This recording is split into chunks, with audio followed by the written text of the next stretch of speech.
Could you believe that behind the crowns, the wars, and the royal marriages, there were English kings who shared their hearts and sometimes their beds with men?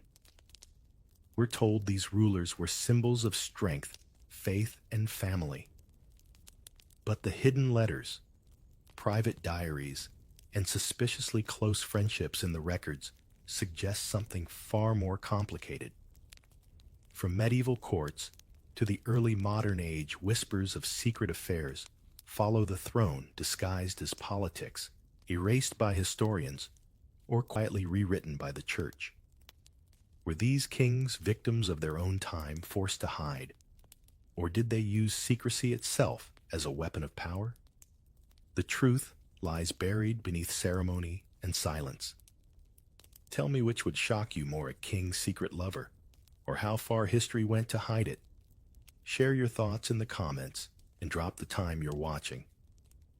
And if you love history that dares to ask forbidden questions, consider subscribing. No pressure, but the next story might change how you see royalty forever.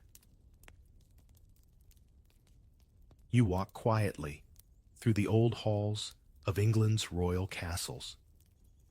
The walls are lined with portraits of kings' faces, serious, proud, untouchable. But if these paintings could talk, they would tell stories that history books never dared to print. Stories about love, friendship, and feelings that didn't fit the rules of their time. Tonight, you're not just looking at kings, you're walking into their secrets. People often imagine kings as strong men with clear duties, rule the land. Fight the wars, produce an heir. Simple. But behind those crowns were human hearts, and human hearts don't always follow the law. Some of England's kings had emotions and attachments that history tried to erase or hide behind polite words. Chroniclers didn't dare write love. Instead, they wrote things like his most beloved companion or his trusted friend. Those phrases meant more than they seemed. You can almost picture it, grand banquets with golden cups, laughter echoing through the hall, and two men exchanging glances across the table when no one else was watching. There were friendships that grew too close, gifts that spoke louder than words, and rumors that never died. Back then, people couldn't talk openly about those things. The church and the nobles demanded that every royal marriage produce children, heirs, and alliances. But hearts don't care about alliances. It's strange, isn't it? The same kings who ruled armies and built empires couldn't rule their own hearts. They could send men to war, but they couldn't admit who they truly loved. A single rumor about a king's private life could destroy reputations, shake faith in the monarchy, or even start rebellions. So everything had to stay hidden, locked away behind smiles, power, and ceremony. If you think modern tabloids are bad, imagine living in a time when gossip could get you executed. Medieval courtiers whispered behind fans and church walls about who slept where and why certain men always seemed to get promoted. Some kings surrounded themselves with favorites who were given lands for titles and attention no one else received. Officially, it was for loyal service, but the court always suspected more. And yet, there was another side to it too. In that world, men often expressed affection differently. Warriors kissed each other on the cheek, cried when friends died, and wrote poetry to their companions. It wasn't always romantic, but sometimes it was, and no one dared say so out loud. Maybe you felt that kind of bond too, something too deep to explain, something others wouldn't understand. You move deeper into the castle, where the air smells of old wood and candle smoke. Somewhere behind these walls, scribes once burned letters and diaries to protect reputations. The smoke carried away words that could have changed how we see these kings today. Sometimes all that's left are clues, a poem, a line in a letter, or a gift that seems too personal to be political. It makes you wonder how much truth has been hidden under the word friendship. How many kings lived double lives?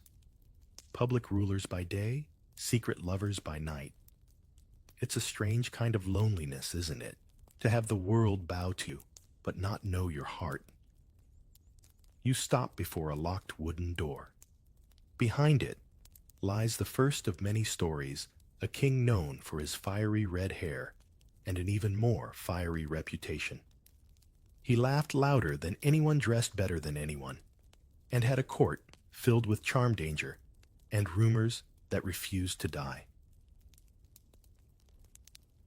You push open the heavy wooden door, and there he is, William II, also known as William Rufus, the Red King.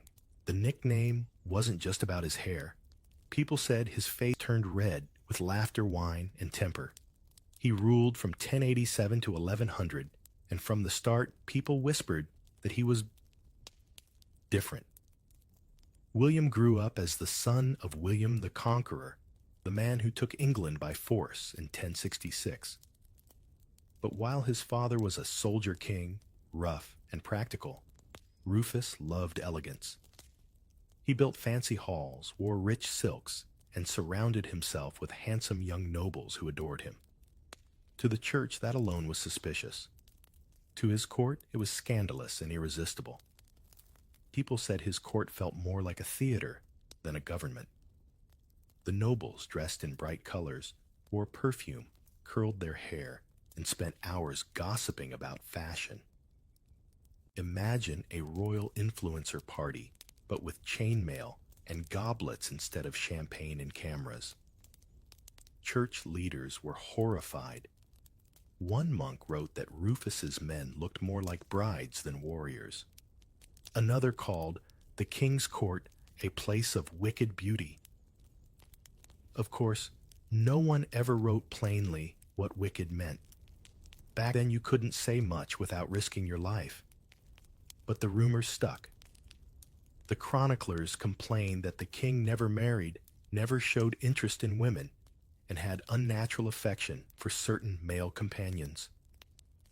One name appears more than once: Ranulph Flambard, his advisor known for his charm and quick wit. Ranulph had the king's full trust, and his many guessed his affection. When other nobles hated him, Rufus promoted him even higher. When Flambard was later imprisoned, it was said the king nearly lost his appetite. That's not something kings usually do for an advisor. Still, Rufus wasn't soft. He was fierce in battle, quick to anger, and loved danger. He rode fast horses, hunted endlessly, and loved showing off his strength. But people couldn't forget the parties, the laughter, and the favorites who seemed to rule beside him. In one strange way, he lived like a man testing his own legend, half hero, half rumor. If you had met him, you'd probably like him. He was funny, generous, sometimes cruel, but always interesting. You'd also notice the tension in the air, the courtiers watching him too closely, the priests avoiding his eyes, the scribes hesitating with their pens. Everyone was trying to decide what kind of man he truly was. And then came the ending no one could explain. In August 1100, William Rufus went hunting in the New Forest. It was supposed to be a normal day, horses, arrows, laughter echoing through the trees. But he never came back. An arrow struck him in the chest. The official story said it was an accident, but you can almost hear the raised eyebrows in every corner of England. Some said it was revenge from God for his sins. Others whispered it was murder planned by those who couldn't stand the king's private life any longer. When his body was carried back to Winchester, the courtiers who once laughed beside him disappeared into the woods. Even Ranulph fled. The church, which had condemned him in life, now praised him in death for convenience, not sincerity. They buried the Red King under a cathedral floor, as if trying to bury his reputation along with him. If If you visit Winchester Cathedral today, you can still see his tomb. Most people walk past without stopping. But imagine standing there, hearing the faint echo of that old laughter, seeing the flash of red silk in the torchlight, and realizing this man ruled an empire, defied a church, and lived on his own terms. Whether the rumors were true or not, William Rufus became a symbol of something forbidden and fearless, a king who refused to live small. And as the candles flicker across the stone, you feel the air grow heavier again. Another shadow waits just beyond the hall, a warrior even greater, a crusader known for his battles, but remembered for something far more intimate. The next corridor feels colder, but brighter too. Shields hang along the wall, each marked with a golden lion. At the end stands a statue of Richard, better known as Richard the Lionheart.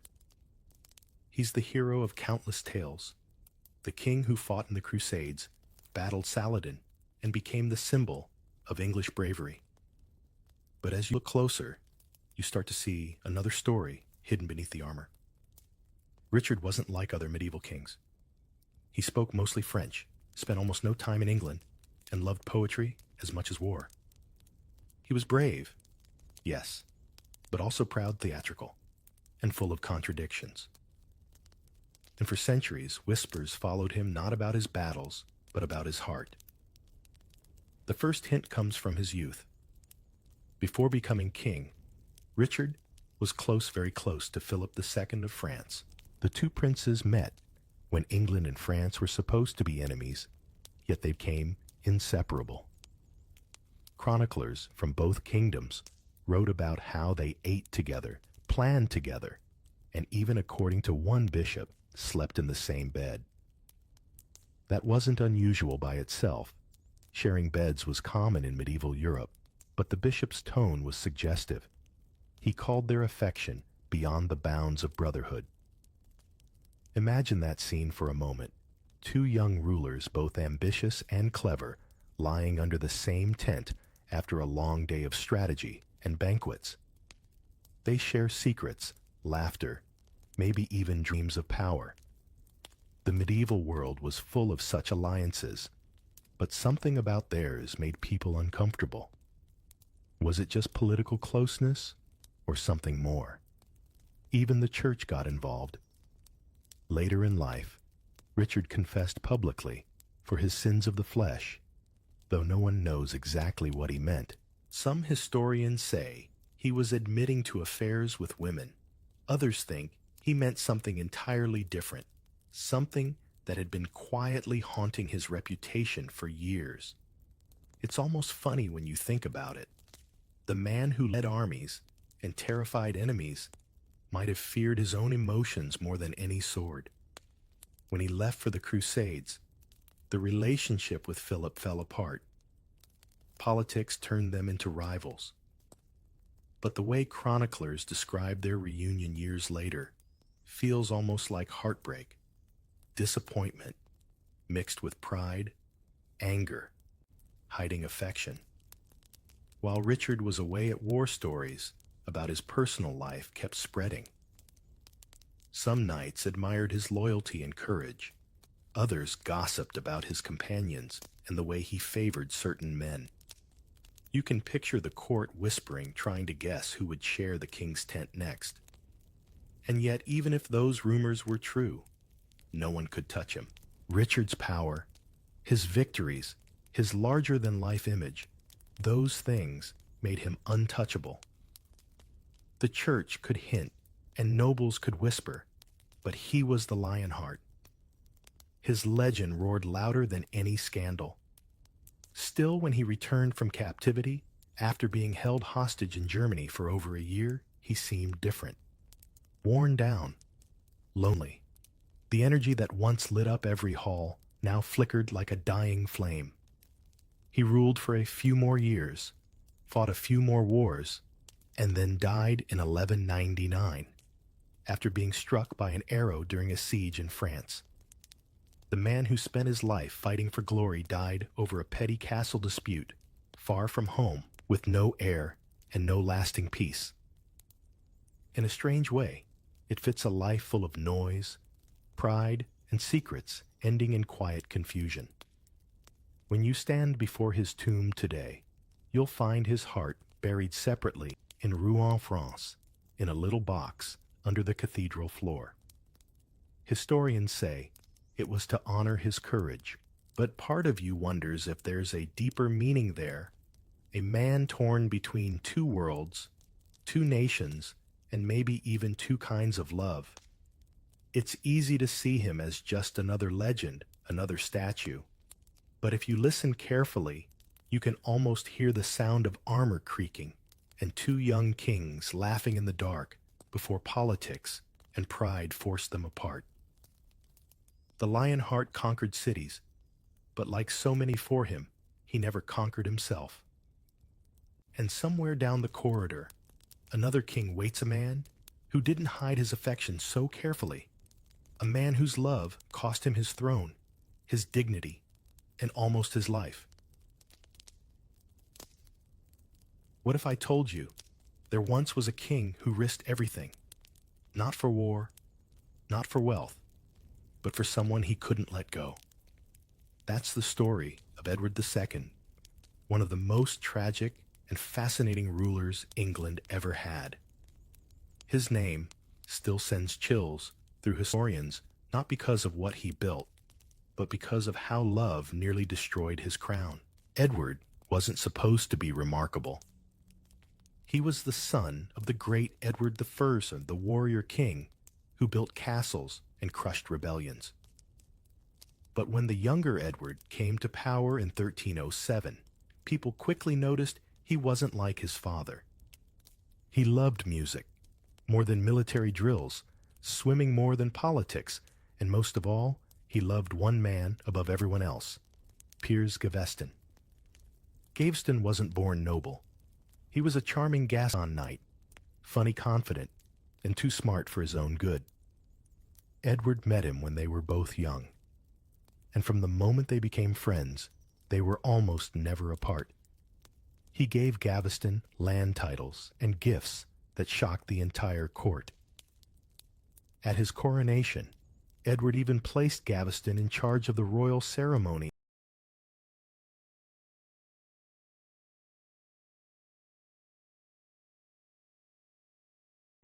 ignoring the great lords of England. It was like making your best friend the star of your wedding, while everyone else just sat and watched in silence. And the nobles hated it. They called Gaveston arrogant, said he mocked them, and whispered that his influence over the king went far beyond politics. Soon, Edward's affection became a national scandal. Parliament forced him to exile Gaveston not once, but 3 times. Each time, Edward brought him back, no matter the cost. You can almost imagine the scene: the king standing on the castle ramparts, watching the ship carrying Gaveston vanish into the fog, knowing he'd bring him home again. And he did. Again and again. That kind of loyalty, that kind of devotion, it terrified his enemies more than any army could. But England wasn't forgiving. By 1312, the nobles had had enough. They captured Gaveston, held a sham trial, and executed him in secret. When Edward found out, he reportedly fell apart. He stopped eating, stopped speaking. His grief was so deep that even his enemies pitied him. Imagine a king, the most powerful man in the land, brought to his knees not by war, but by love. He tried to move on. He married Isabella of France, a strong, clever woman who would later be known as the She-Wolf of France. They had children, including the future Edward III, but the marriage was cold. Isabella knew she'd never have her husband's heart. Eventually, she turned against him, and so did the rest of England. Years later, she and her lover Roger Mortimer led an invasion against Edward. He was captured, forced to give up the throne, and imprisoned. What happened next? became one of the darkest legends in English history. Some say he was murdered in secret with methods too cruel to describe. Others believe he escaped and lived quietly in exile. The truth is still debated, but what's certain is that his story ended in betrayal and mystery. Even centuries later, people still argue, was Edward II a weak king, or just a man too human for his crown? His love for Gaveston might have doomed him politically, but it also made him one of the few medieval kings who felt real flawed, passionate, and heartbreakingly sincere. It's strange how history works. The same society that mocked him for loving too much would later praise kings who loved too little. But maybe that's what makes Edward II unforgettable. His enemies wrote him down as a failure, but his story lives because he dared to care in a world that punished emotion. If you ever visit Berkeley Castle, where he was last seen alive, the guides still lower their voices when they tell his story. The stone walls seem to remember the sound of someone crying in the dark, someone who lost everything but refused to stop feeling.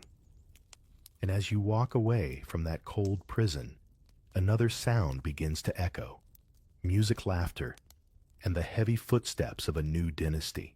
The Tudors are coming, and with them, a whole new layer of secrets waiting behind the golden glory.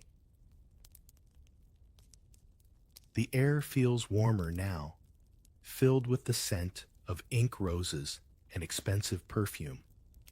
You step into the age of the Tudors, where everything glitters: silk robes, jeweled collars, and smiles that hide sharp minds. If Edward the II's story was about heartbreak, the Tudors turned secrecy into an art form. Here love wasn't just personal, it was political. And sometimes that made the lines between friendship, loyalty, and desire almost impossible to see. You start with Henry VIII, the king, with 6 wives and a reputation that fills entire textbooks. He might not seem like someone who hid his affections, but beneath all those public romances, there were strange undercurrents.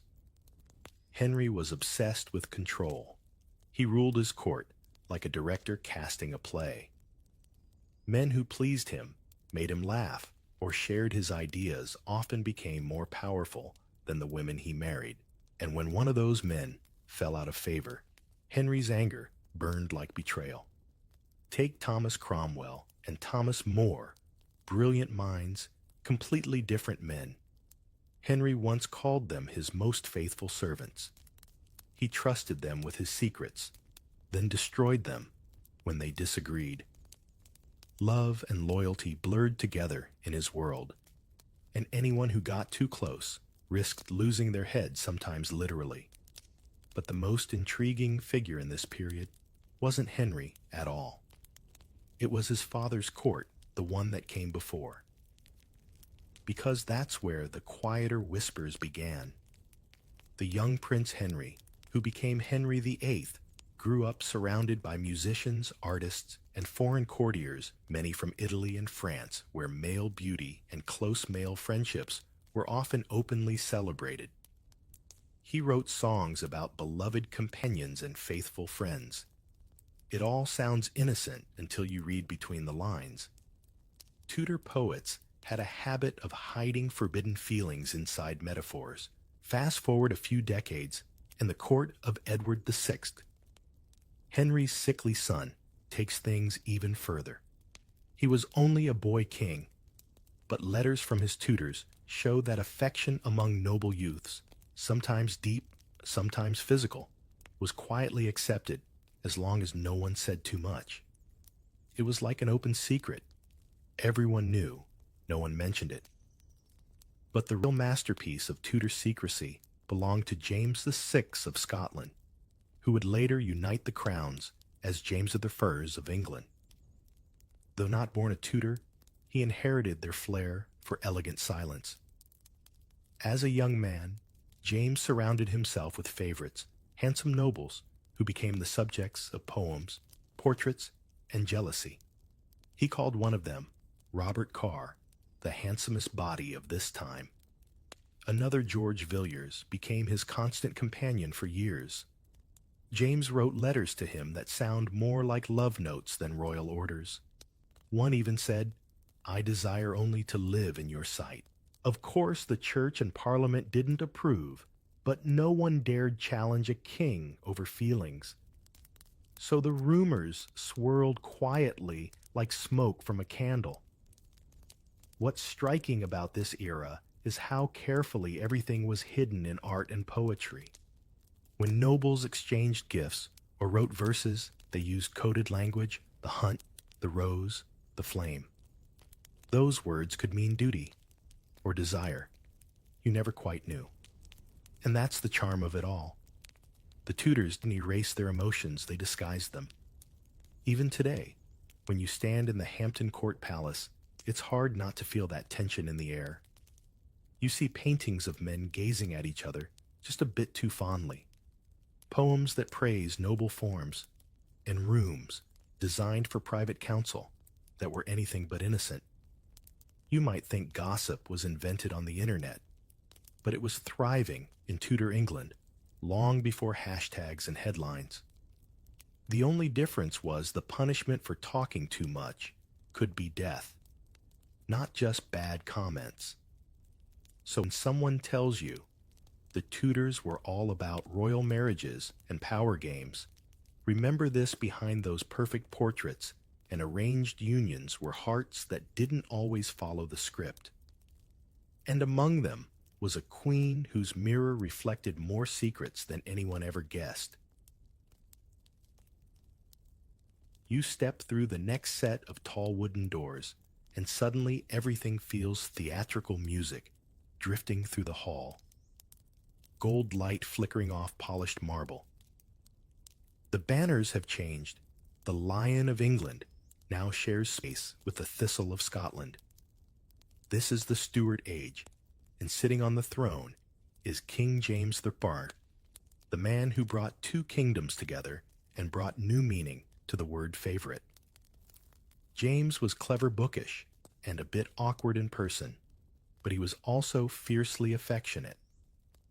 Unlike the cold warriors before him, he didn't pretend to be distant. He liked conversation poetry, and most of all, companionship. The problem: the kind of companionship he preferred was always with young men, who made the rest of the court jealous. From the moment he became king, James surrounded himself with handsome courtiers. The first was Esme Stuart, a French noble who arrived when James was still a teenager. Esme was older, charming, confident, and within weeks, James was completely taken by him. They hunted together, prayed together, even wore matching jewelry. Letters from the time describe James as overwhelmed by affection. But Scotland's nobles hated it. They accused Esme of corrupting the young king both politically and personally. The friendship nearly caused a civil war. Esme was eventually sent away, and James was left heartbroken. You might think he learned from that experience. He didn't. Years later, when James became King of England, he met Robert Carr, a good-looking page who caught his eye during a tournament. Carr fell from his horse, broke his leg, and somehow fell straight into the king's favor. James visited him daily, showered him with titles, and made him a powerful courtier overnight. The English nobles grumbled, but they knew better than to question the king's affections. Still, Carr's story ended badly.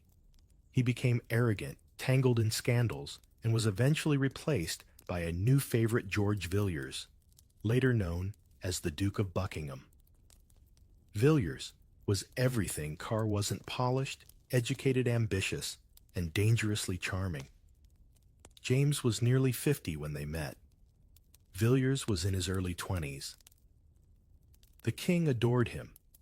He gave him mansions, jewels, even access to his private chambers at all hours. Their letters survive, and they're surprisingly tender. James wrote, I desire only to live in your sight, and I am your old faithful husband, and you, my sweet child and wife. Today, historians debate the nature of that relationship, but the affection is undeniable. For a man who ruled an empire, James wrote like someone desperate simply to be understood. Of course, not everyone found it charming. The nobles whispered, the Puritans fumed. Even Parliament joked about the king's favorites. But James never hid it. He insisted that love and friendship were part of God's design, and he saw no shame in feeling deeply. That boldness was both his strength and his weakness. Under James's reign, England flourished in literature and art. He sponsored Shakespeare, authorized the King James Bible, and dreamed of peace between nations. Yet behind the glory, the gossip never stopped. People said Buckingham's influence over the king was too strong, that England's politics were being steered by beauty, not wisdom. When James died in 1625, Buckingham was the one who closed his eyes and kissed his hand for the last time. There's something almost cinematic about it, a king who tried to mix affection and power, faith and feeling, and never apologized for either. Maybe that's what makes his story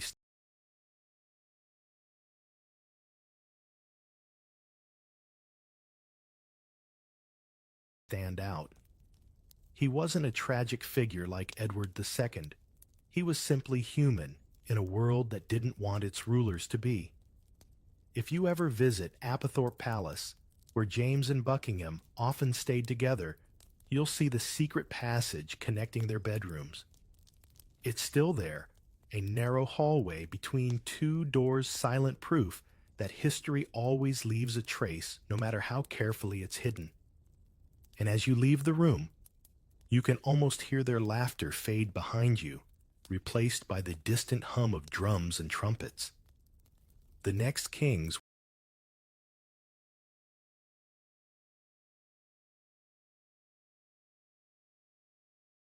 won't have time for poetry or tenderness. Their courts will be filled with masks, power, and men who play dangerous games behind velvet curtains. What if I told you that after years of civil war, executions, and Puritan rule, England's new king brought back not holiness, but scandal? His name was Charles II, and when he returned to the throne in 1660, it wasn't just a political restoration, it was a restoration of pleasure. London's streets burst into music and theater again. Taverns reopened, and everyone pretended to forget the years of blood and prayer. But behind all that celebration was a royal court that looked more like a costume party than a government, and Charles was the master of ceremonies. Charles was tall, charming, and known for his humor. He loved to be surrounded by clever people, actors, poets, and courtiers who could make him laugh. And among them were men who shared more than conversation. One of the most trusted and affectionate of his companions was George Villiers, the second Duke of Buckingham, yes, the son of his father's favorite. History has a strange sense of repetition. The younger Buckingham was everything a Restoration noble was supposed to be: bold, witty, and just dangerous enough to keep things interesting. He and Charles had grown up together in exile and shared a bond that often crossed the line between friendship and obsession. They argued, plotted, and teased each other like brothers, or perhaps something closer. When Buckingham angered the king, he wasn't exiled for long. Each time, Charles forgave him and welcomed him back with a smile that made courtiers whisper. Charles's reign was full of rumors like that. He had famous mistresses, of course, Barbara Villiers, Nell Gwynn, Louise de Querouaille, but even those affairs felt like theater.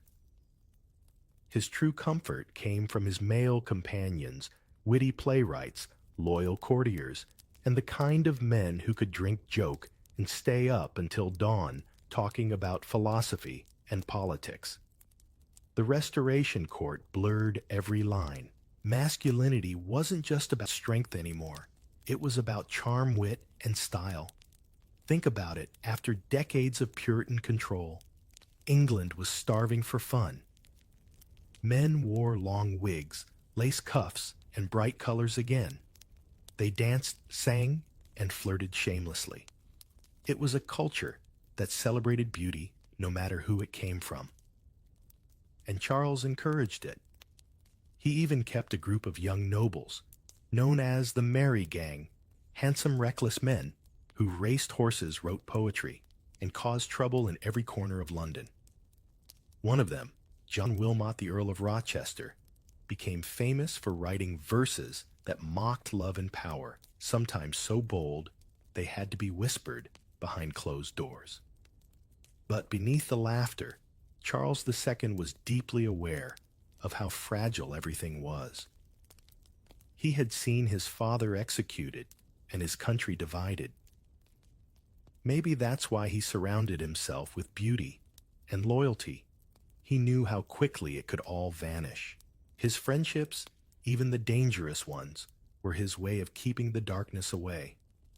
When Charles died in 1685, his brother James II took the throne. James was nothing like him, serious, religious, and humorless.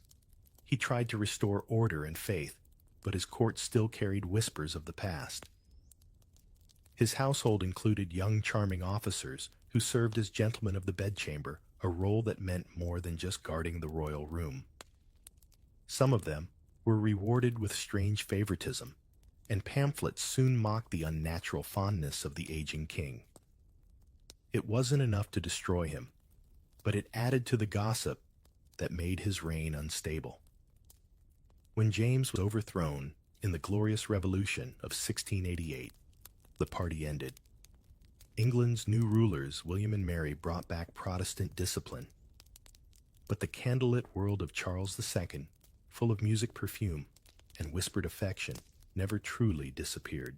It lived on in the plays, the poetry, and the memories of those who had danced through it.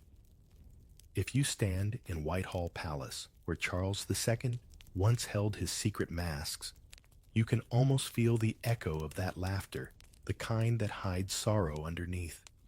He ruled with charm instead of fear, love in his own way, and made England fall for him, even when it shouldn't have. Maybe that's the secret of the Restoration.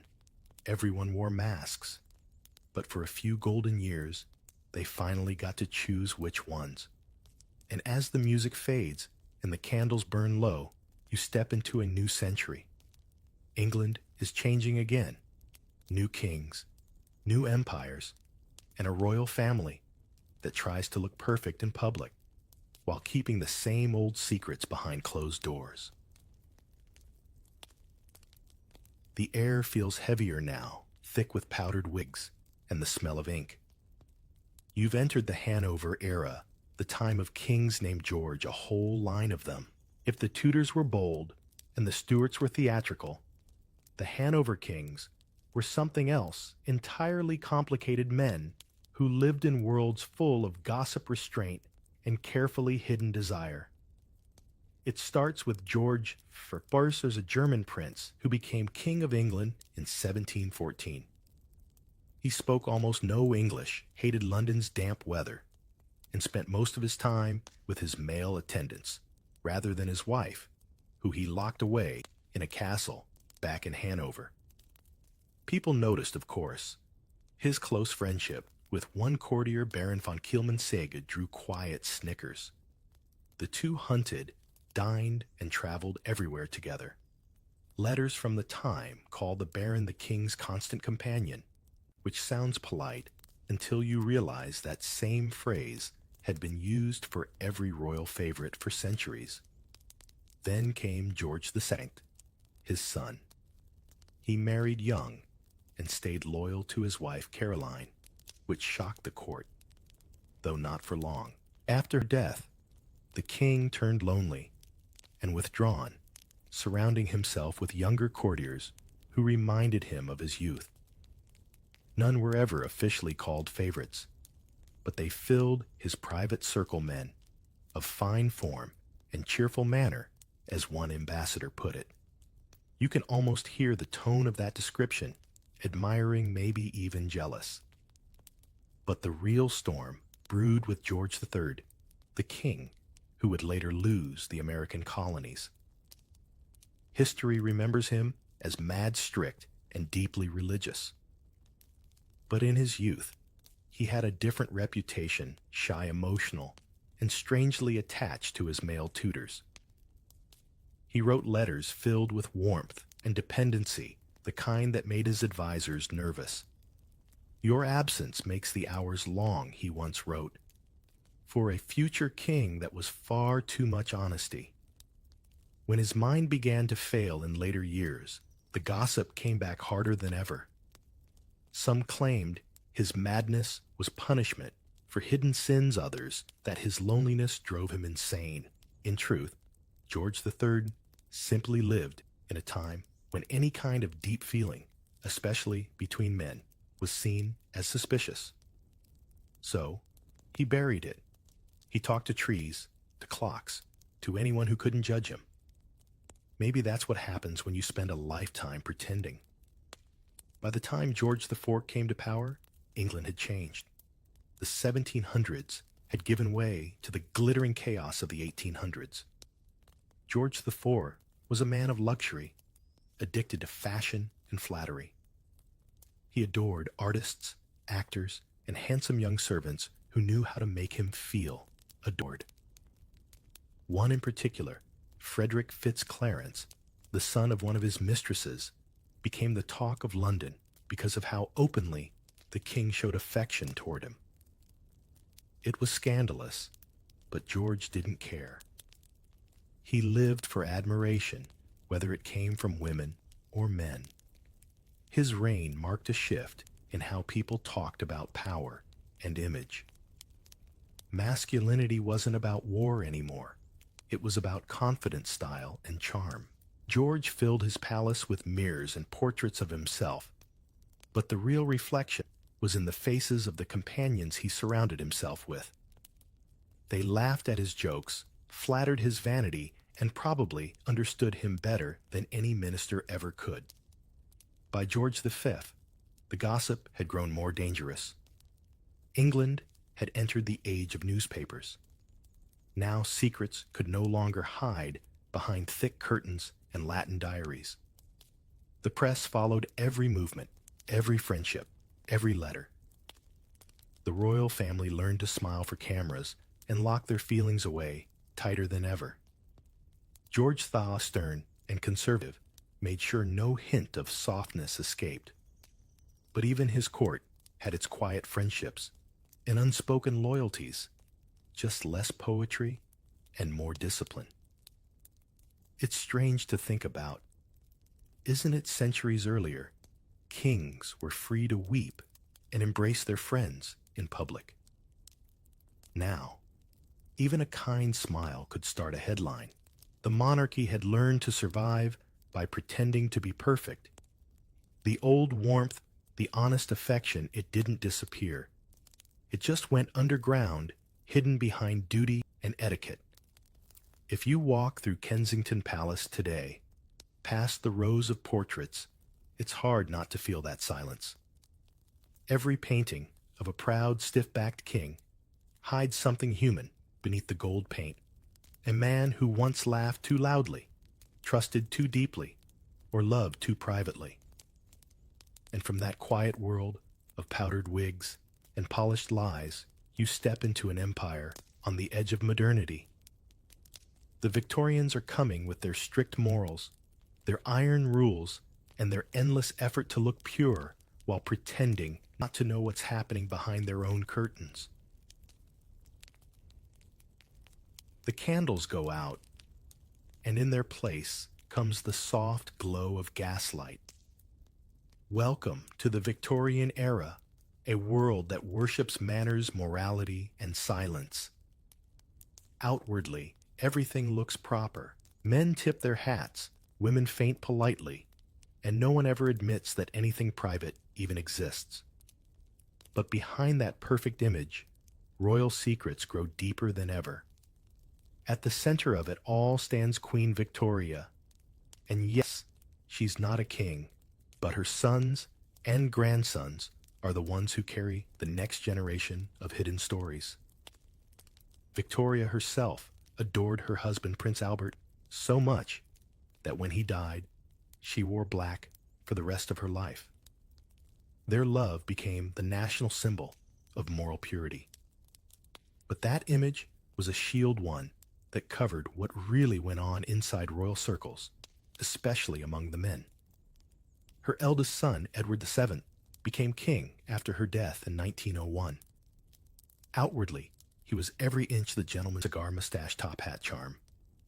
But he also loved pleasure theaters, racehorses, fancy dinners, and people who knew how to make him feel alive. Edward surrounded himself with gentleman companions, most of them younger, witty, and handsome. He rewarded loyalty with titles and affection with gold. One of his closest friends was Maurice de Hirsch, a wealthy Jewish banker whose influence reached across Europe. But another far less official companion was René Bull, an artist and illustrator. Letters between them show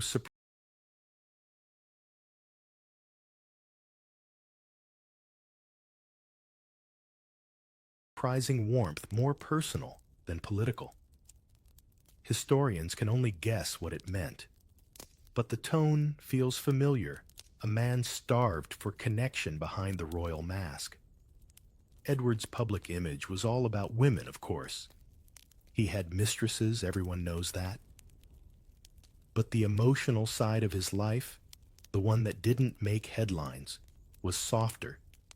He admired male beauty in art-supported young artists and soldiers, and built friendships that were almost parental, almost protective, sometimes something more. The court called it Edward's Circle, and you can almost hear the knowing tone in that phrase. Then came George V, his son. Where Edward was indulgent, George was the opposite, strict, cold, and obsessed with respectability. He didn't like gossip jokes or scandals. He banned certain books, punished servants for improper behavior, and made sure the royal household stayed spotless. But maybe that's exactly why he tried so hard. Historians suspect that George V's harshness toward others came from fear. Fear that the public would look too closely. His letters to close male friends, especially naval officers, are full of tenderness, calling them dearest and most beloved. It doesn't sound like the man who barked orders at his sons. It sounds like someone trying to keep one part of himself safely hidden in ink. You see, Victorian England was a strange time.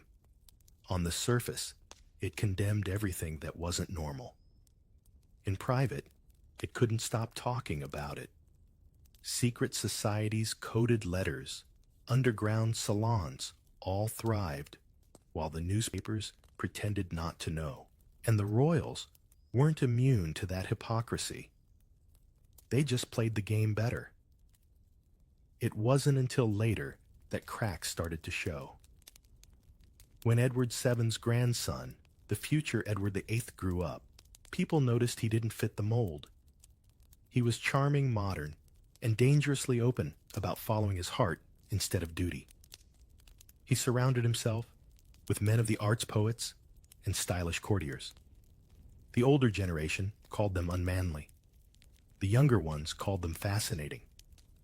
By then, London had changed. Oscar Wilde had been imprisoned for love, the old world was dying, and the royal family was struggling to look untouched. But the truth was, even behind palace walls, human nature hadn't changed. Kings and princes still had secrets, only now they had cameras watching their every move. If you visit Sandringham House, one of the royal estates from this time, you'll see family portraits where everyone stands perfectly straight, not a hair out of place. But look closely, and you'll notice how stiff those smiles are. Those weren't just polite faces. They were masks polished over decades of pressure. It's strange, isn't it? The more England claimed to be moral, the more its rulers learned to hide. But repression never truly kills what it tries to bury. It just teaches it to whisper. And those whispers are what lead you now into the 20th century, where one royal decision, one act of love, will shake the entire British Empire to its core. What if I told you that the most romantic scandal in modern British history, the one that forced a king to abandon his throne, wasn't just about love, but about the right to feel it all? Because by the 20th century, royal duty had become a kind of prison, and emotion itself had turned into rebellion. The year is 1936. The new king, Edward VIII, is young, charming, and reckless. He smiles easily, speaks directly, and looks nothing like his stiff predecessors. The public adores him, but behind the headlines, courtiers panic. He has no wife, no heir, and far too many unapproved friendships. Newspapers gossip about his companions, actors, writers, and certain fashionable young men who seem to spend too much time at the palace. The press can't print everything, but they know. Everyone knows. Then comes Wallis Simpson, the woman history blames or credits for his downfall. She's American, divorced, and impossible to control. The romance between them explodes across the world. But what few people realize is that the king's heart was already complicated long before she arrived. Edward had always lived on the edge of convention. He loved intimacy, but he also feared judgment. Some letters from his early life show an emotional hunger that goes beyond the neat image of womanizer. He longed for connection, not just companionship. When he abdicated, giving up the throne for the woman I love, it sounded simple, but that choice, leaving duty for feeling, echoed back through every generation of kings who had ever hidden their hearts. From Edward II's heartbreak to James I's favorites, from Charles II's charming companions to the hidden tenderness of George III, every royal who'd lived in silence suddenly felt vindicated. The crown was finally forced to admit kings are human too. Of course, the royal machine didn't change overnight. Edward's brother, George VI, took the throne and rebuilt the monarchy's image as a symbol of family and sacrifice. He was devoted to his wife, Elizabeth, but struggled with deep anxiety.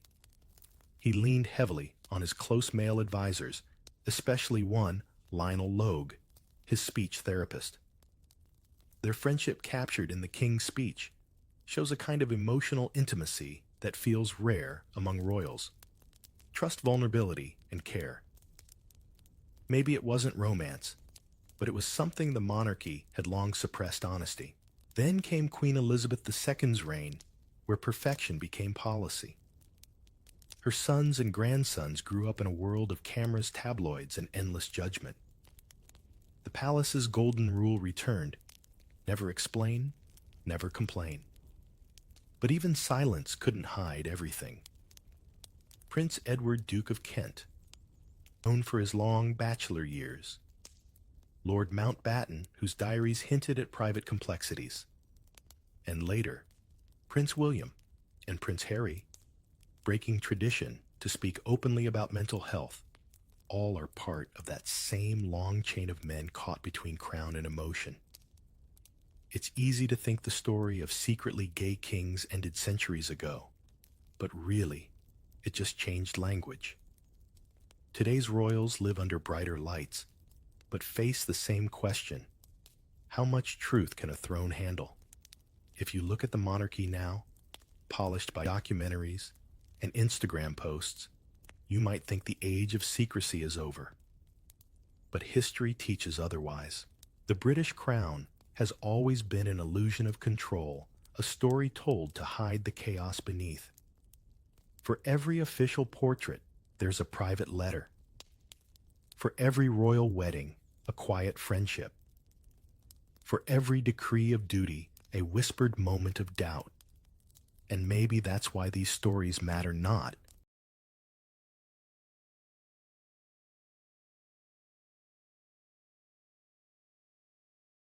because they expose scandal, but because they remind us that even the most powerful people in the world have hearts that disobey. You can build empires, pass laws, and wear crowns, but you can't order love. If you walk through Westminster Abbey someday and pass the tombs of kings from William Rufus to Edward VIII, pause for a moment. The marble looks cold, but beneath it once beat hearts that longed for warmth. Behind every title, His Majesty Defender of the Faith, Lord of the Realm, there was simply a person trying to love without breaking the rules. And as the night grows quiet, you realize that this story was never really about scandal at all. It's about humanity, the secret that no crown can ever fully hide. For centuries, England's kings hid their truest selves behind crowns, alliances, and carefully crafted legends, proof that even power can't silence the human heart. But where the kings whispered, one queen ruled with iron grace and endless secrets. Behind the lace and candlelight of Windsor, Queen Victoria's court concealed darkness the public was never meant to see. They say power smells like perfume and fear mixed together. You feel it the moment you step into Buckingham Palace. The wax-polished floors gleam so brightly you can see your face, though you might wish you couldn't. You're just a new attendant, still clutching your gloves, like a lifeline staring at corridors that seem to stretch longer than a sermon. But the quiet here isn't peaceful. It's the kind of silence that listens back. Every whisper bounces between gilt mirrors. Every shoe tap sounds like a confession. Your first lesson comes fast. Smiles are currency. The footmen smile. The ladies smile. Even the guards at the gates manage something that looks suspiciously polite. But underneath all that civility, you can feel something coiled, waiting a sense that one wrong phrase could send you tumbling down a staircase faster than tea can cool. Have you ever worked somewhere where everyone's manners feel rehearsed, like the script of a play that never ends? That's Buckingham 1840s edition. When Queen Victoria glides through the hallway, you notice how the air changes. No one breathes until she's gone. She's tiny, yes, but commands the room like a thunderclap. Her dress rustles with thousands of pounds of silk and ego. A little woman, with a big empire one diplomat once muttered, but no one dares say that out loud here. She's not just the queen. She's the orbit everything else revolves around. And around her orbit whirl 1,000 invisible moons, ladies-in-waiting courtiers, equerries, secretaries, all calculating how close they can get without burning. You soon realize the palace is less like a home and more like a hive. Even gossip has a rank here, lowly chatter in the kitchens, refined rumor in the salons. The cooks trade jokes about overcooked pheasant, while upstairs, a duchess leaks the same secret over crystal glasses of sherry.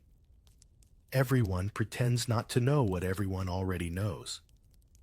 In the mornings, you carry messages through long halls painted with ancestors who all look faintly disappointed. The portraits never blink, yet somehow you feel watched. Victoria likes to keep things neat, predictable. Breakfast at 8, audiences at 10, political lectures from Albert by noon. You think of her as England itself, structured, punctual, a bit overbearing. But the palace isn't nearly as clean as its marble floors suggest. Behind the curtains, dust piles up in the form of unpaid favors and carefully hidden scandals.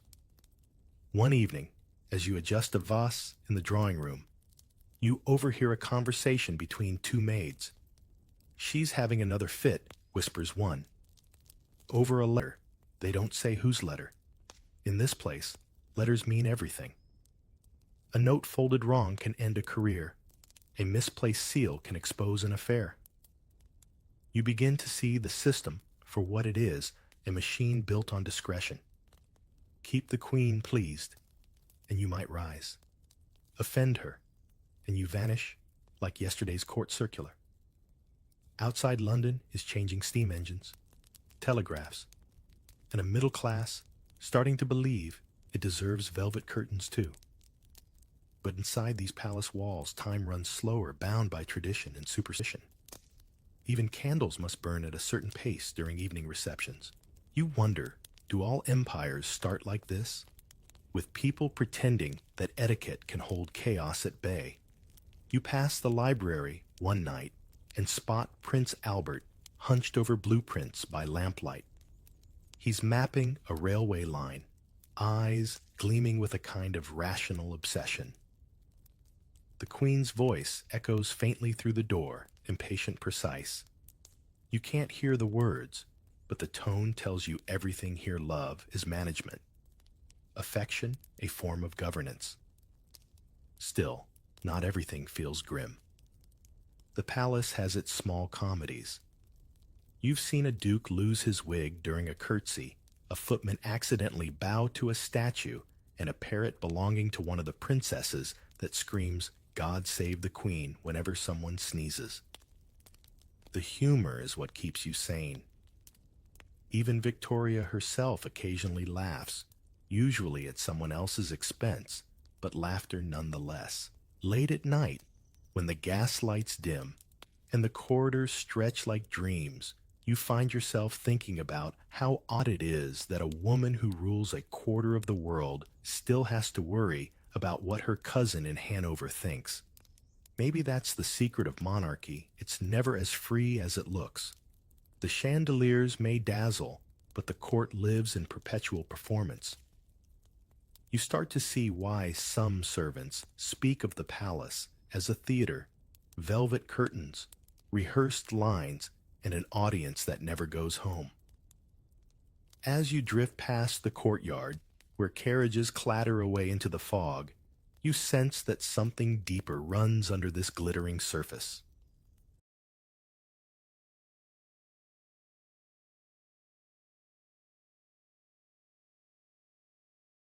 The politeness feels too polished, the loyalty too loud. Somewhere, beneath the marble and manners, something is stirring, something the Queen herself may not fully control. The next morning smells like beeswax and hypocrisy. You're polishing a banister when two lords stroll past, debating morality as if it's a new brand of cigar. The Queen sets the example, one says. Indeed, answers the other, and we must follow her virtue within reason. You almost laugh. At court, virtue is just another currency traded quietly behind fans and folded letters. Everyone here is obsessed with appearances. You learn quickly that sin doesn't matter if you can smile through it. A duchess may ruin a reputation before breakfast, then attend chapel by noon, with a face so angelic even the priest blushes. You start to realize that this is not a court of saints, but of actors, each one rehearsing moral perfection, while the backstage smells suspiciously of gin and secrets. Victoria herself promotes propriety with missionary zeal. Her speeches brim with talk of duty, decency, and domestic purity. She lectures her daughters on modesty as if the fate of the empire depends on it. But here's the twist. Those same sermons float through halls where notes pass between gloved hands and doors click shut just a bit too softly. Have you ever met someone who's so strict about other people's behavior that you just know they're hiding something? Multiply that by a few hundred, and you've got Victorian high society. Lord Melbourne, the Queen's first Prime Minister, an unofficial emotional crutch, knows this game well. He teaches her how to navigate gossip with a mixture of charm and denial. Never explain, he advises, never complain.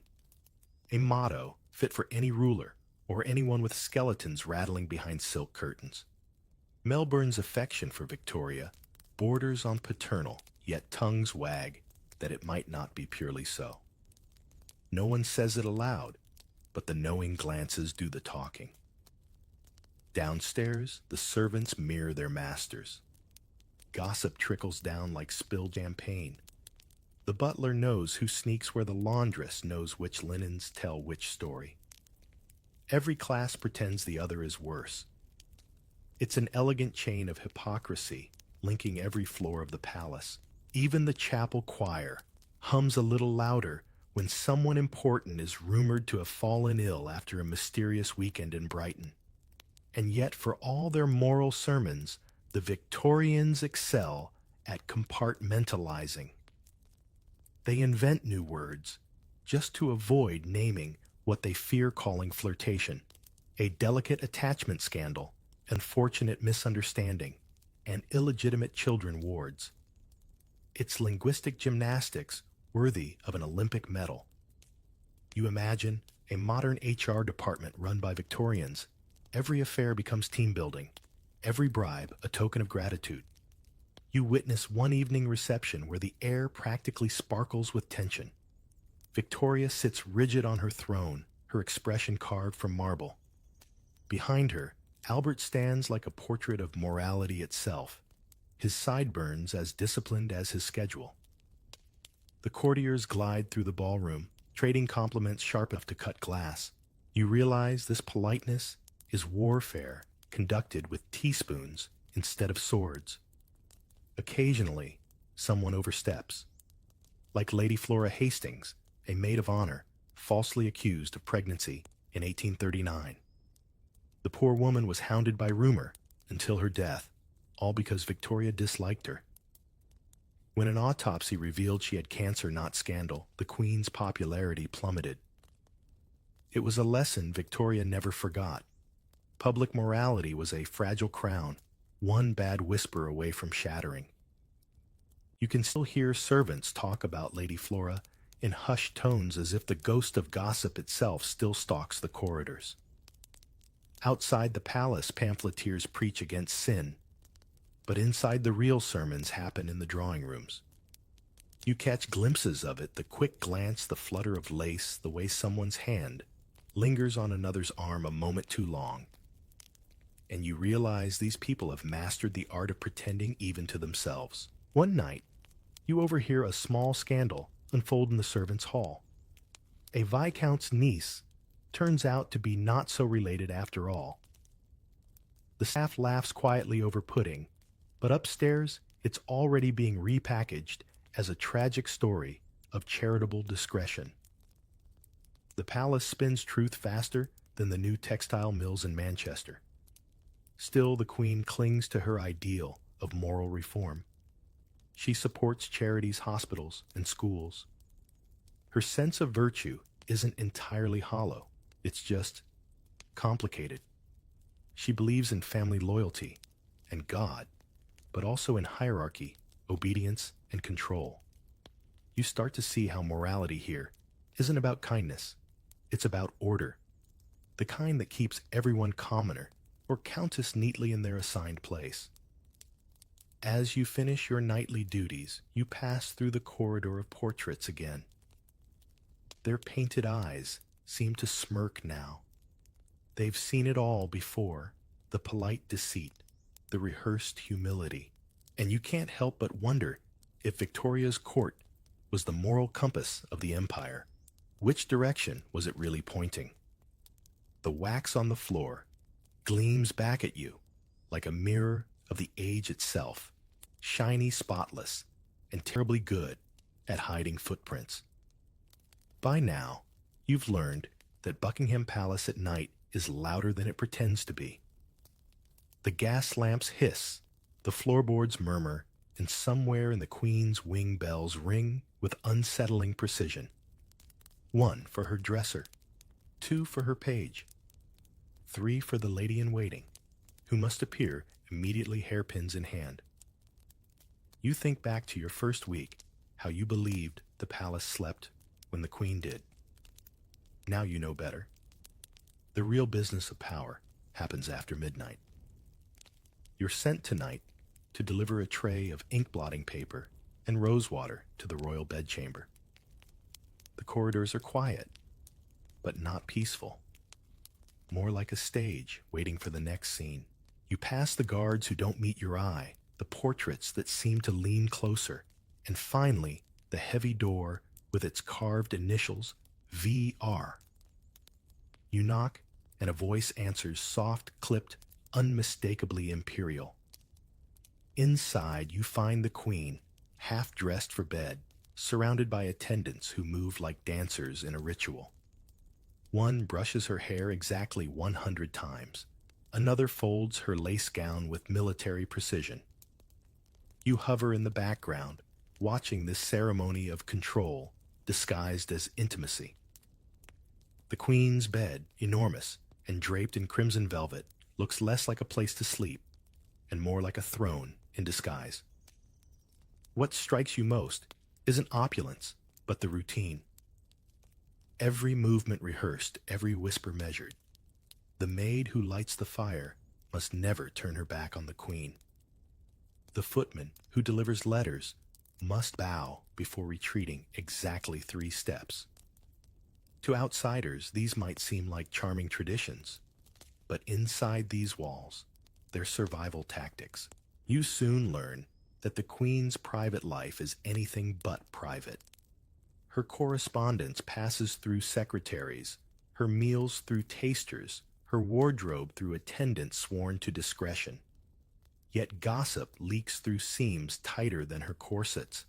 Which perfume she favors, which physician she trusts, whether the prince consort sleeps in her chamber or his own. You begin to wonder, does any monarch ever truly close their door? On some nights, Victoria's temper becomes legend. She scolds a maid for folding a handkerchief wrong, dismisses a groom for sneezing in her presence. Yet moments later, she may laugh or cry, or summon Albert with a letter that begins, "My dearest angel." You can feel the strange mixture of dominance and dependence that defines her reign.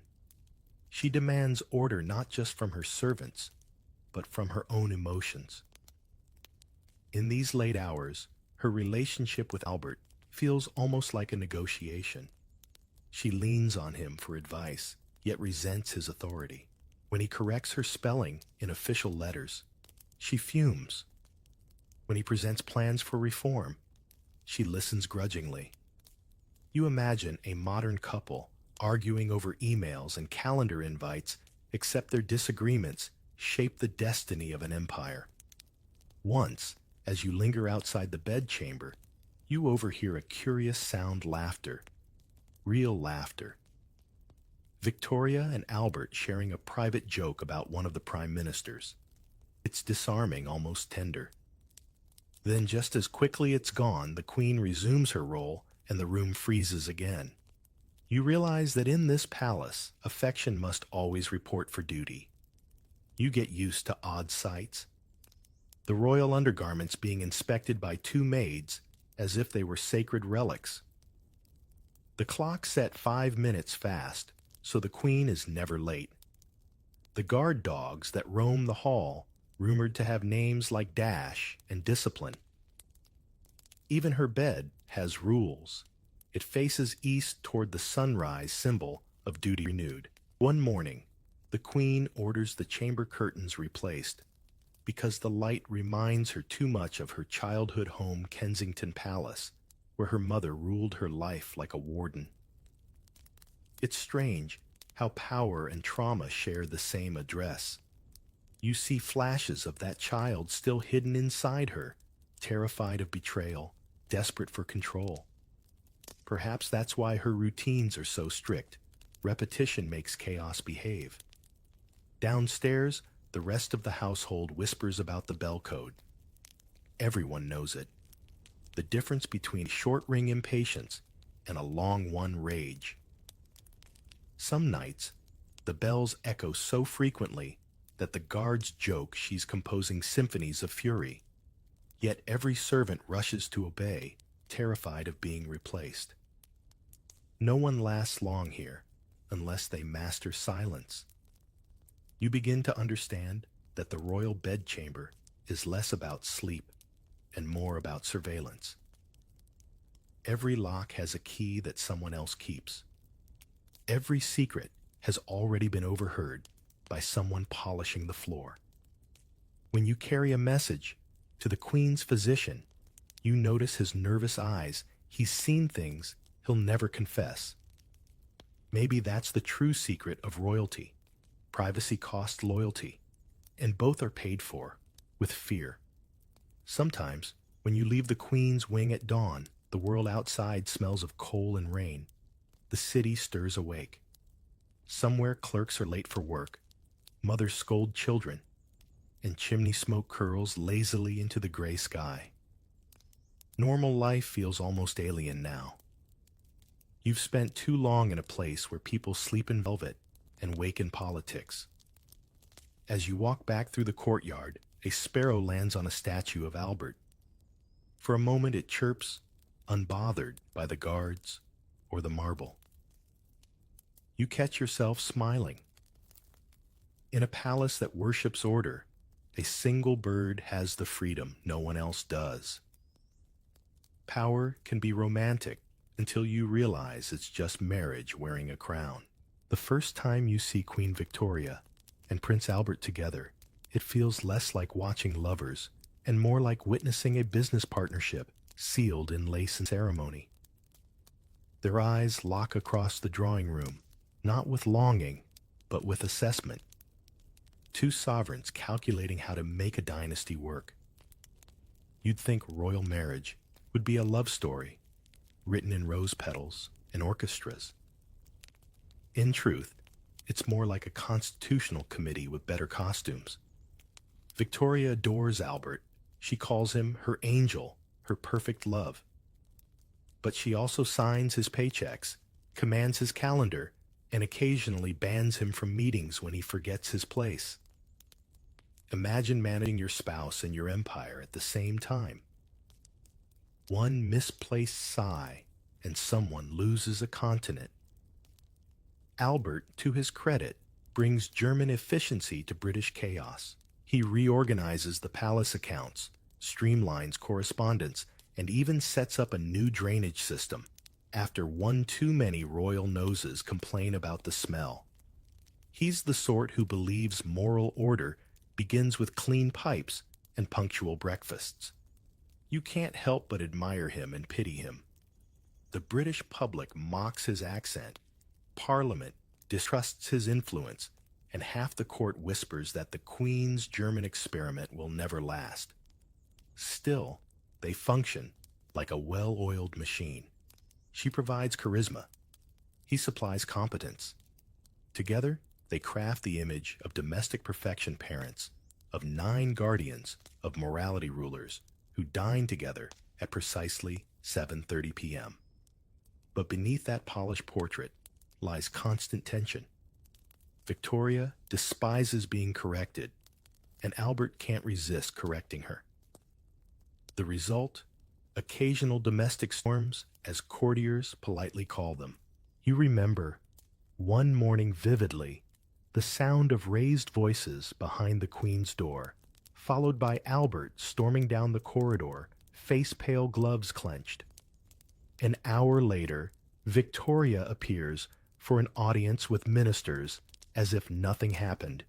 Every curl in place, every smile sharpened to diamond hardness. That's the magic trick of monarchy. Make the cracks look like marble veins. Albert's obsession with productivity soon spreads through the palace. He designs new uniforms for the guards' drafts plans for the Great Exhibition of 1851 and lectures anyone within reach about the virtue of hard work. His motto might as well be, "No naps in the Empire." Even you start walking faster, just to avoid his disapproving glance. He treats laziness like a moral failing and innovation like a holy duty. When the great exhibition finally opens in Hyde Park, you go along as part of the household staff. The Crystal Palace glitters in the sun, a cathedral of glass filled with steam engines looms and globes. Albert beams as the crowds pour in, declaring Britain the workshop of the world. You feel swept up in it, all the hum of invention, the optimism of progress. Yet in the corner of your eye, you spot a small sign. Do not touch the displays. That's the essence of Victorian modernity. Admire advancement, but keep your gloves on. Victoria adores Albert's brilliance, but hates being outshone by it. She writes in her diary, "We women are not meant to govern alone." Yet the irony is clear. She's the most powerful woman on earth. The contradiction defines her life. She demands obedience from millions, but longs to be guided by one man. In moments of honesty, she confesses her insecurities to Albert, her fear of failure, her loneliness behind the crown. He comforts her with logic, which is about as useful as a map in a storm. In quieter moments, they stroll through the palace gardens, their children tumbling like well-dressed ducklings behind them. You watch from a respectful distance. It almost looks ordinary, two parents, a family sunlight through the trees. But even their picnics are political. Every laugh, every gesture is observed, reported, discussed. Victoria's motherhood becomes part of her brand. The model family the newspapers call them. A PR miracle before PR existed. Of course, not everyone buys it. Radical writers mock their moralizing. Some call Albert a Prussian spy. Others accuse the Queen of being too domestic for a ruler. Yet she persists, turning public doubt into imperial propaganda. If she can be both wife and empress, then surely Britain can conquer both home and world. It's genius and exhausting. You start noticing how their relationship shapes the entire palace. Servants walk straighter when Albert's near. Ministers lower their voices when Victoria frowns. Even the palace clocks seem to tick more obediently, as if time itself fears disapproval. But perfection has a cost. Behind the immaculate image, both seem trapped in the very ideal they created. Late one night, you pass the royal study and glimpse them through the half-open door. Albert reads by lamplight, Victoria sketching quietly nearby. For a fleeting second, they look peaceful, two souls resting from empire. Then a knock at the door shatters it. Another crisis, another report, another signature. They exchange a glance that says, "Everything love postponed by duty again." You walk away realizing this is what power does. It takes, even tenderness, and puts it on a schedule. Grief doesn't whisper in palaces, it echoes. You sense it before you even see her. The curtains are drawn, the clocks muffled, and black crepe hangs like sorrow turned into fabric. Prince Albert is dead. The man who turned the empire into a well-oiled clock has stopped ticking, and the Queen refuses to accept the silence. It happens in December 1861, but inside Buckingham it feels like time itself has been buried with him. You arrive with a message and find the corridors dimmed, the air heavy with lavender and loss. Victoria, once so commanding, now moves like a ghost of herself, dressed in mourning black eyes, rimmed with sleeplessness.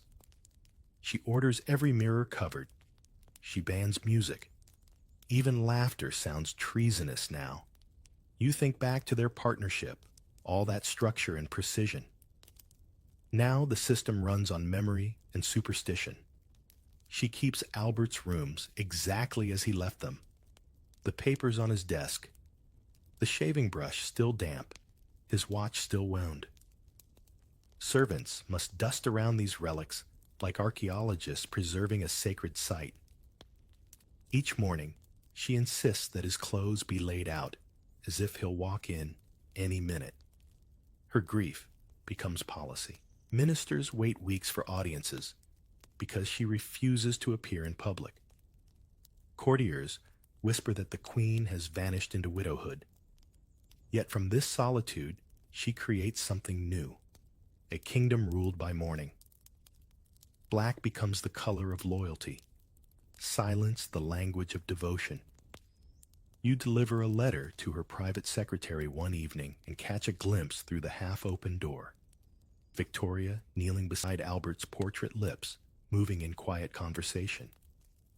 It's unsettling and tender all at once. You wonder how long can one live with the dead before becoming one of them. Soon a new figure appears in her life, John Brown, a Scottish servant with rough manners and unshakable loyalty. He calls her woman to her face, something that would have gotten anyone else dismissed or worse. Yet she tolerates him, even smiles. Rumors ignite instantly. Is he her companion? Her comfort? Her scandal? You can never be sure. All you know is that whenever Brown's around, the queen seems less like a ghost and more like a person. The courtiers despise him. They call him the Highland rascal, mock his accent, sneer at his familiarity. But he doesn't care. He treats Victoria not as a symbol, but as a human being, a dangerous kind of affection in a world that worships titles. The queen defends him fiercely, even writes his honesty and devotion are unmatched. Of course, the public turns this into something else. Cartoonists draw them side by side in compromising poses. Newspapers whisper of secret marriages and Scotch influence. You watch it unfold and realize in mourning, Victoria has traded politics for myth. Her grief spreads beyond the palace. Memorials rise like mushrooms after rain statues, museums, even a mausoleum carved into marble devotion. She demands that the world remember Albert as the paragon of virtue, the model husband, the moral heart of empire. In doing so, she turns mourning into machinery. Sorrow becomes propaganda. And yet grief doesn't make her soft, it hardens her. She distrusts ministers who urge her to resume duties. She avoids London, calling it the wicked city. She retreats to Balmoral, her beloved Scottish estate, where she and Brown ride through misty hills in near silence. There, she claims to feel Albert's presence more strongly than anywhere else. Perhaps she believes that if she keeps her rituals, he'll keep existing. You begin to see how her personal sorrow reshapes public life. The empire mirrors her mourning black dresses, somber etiquette, strict propriety. Even widows across Britain mimic the queen's habits, as if grief itself has become fashionable. You hear one housemaid mutter, "We're all in mourning for someone we never met." When spiritualism sweeps through England, Victoria takes notice. Seances, mediums, crystal balls. The Victorians adore speaking with the departed, and the Queen is no exception. Rumor says she once sought messages from Albert through a medium at Windsor. Whether it's true or not, you can almost imagine her hand trembling over a candlelit table, waiting for her angel to tap back from beyond. Her fixation on death reshapes everything: court protocol, royal architecture, even fashion. Mourning jewelry becomes a craze. Lockets of hair, jet black brooches, rings engraved with initials of the lost. It's as if the entire empire starts wearing its sadness on its sleeve. But behind the solemnity lies control. The queen's grief keeps the nation loyal. Pity turns into reverence. Who would dare criticize a widow? One foggy evening, you walk through the palace gardens and spot her silhouette by the window, small, unmoving, outlined against the candlelight. The woman who once ruled continents now rules memory itself. You realize that in losing Albert, she found a new kind of power, the ability to command sympathy as effectively as she once commanded armies. The bells of St. James's ring in the distance solemn and slow. Somewhere in London, factories' thunder ships depart, and the empire continues as if nothing has changed. But inside these walls, time remains still frozen. At the hour, Albert's heart stopped. And you polishing the Queen's silver can't help but think, when a monarch mourns, an entire empire holds its breath. You can tell trouble is brewing the moment laughter returns to the palace. It doesn't belong to Victoria. It belongs to her eldest son, Albert Edward, the Prince of Wales. Where his mother thrives on discipline, Bertie, as the family calls him, thrives on distraction. He's everything she's not: charming, impulsive, fond of parties that start too late and end in whispers. The first time you see him, he's stepping out of a carriage surrounded by the scent of cigars and expensive cologne, waving to the crowd like a man who's never known fear. The Queen calls him her naughty boy, though he's nearly 30.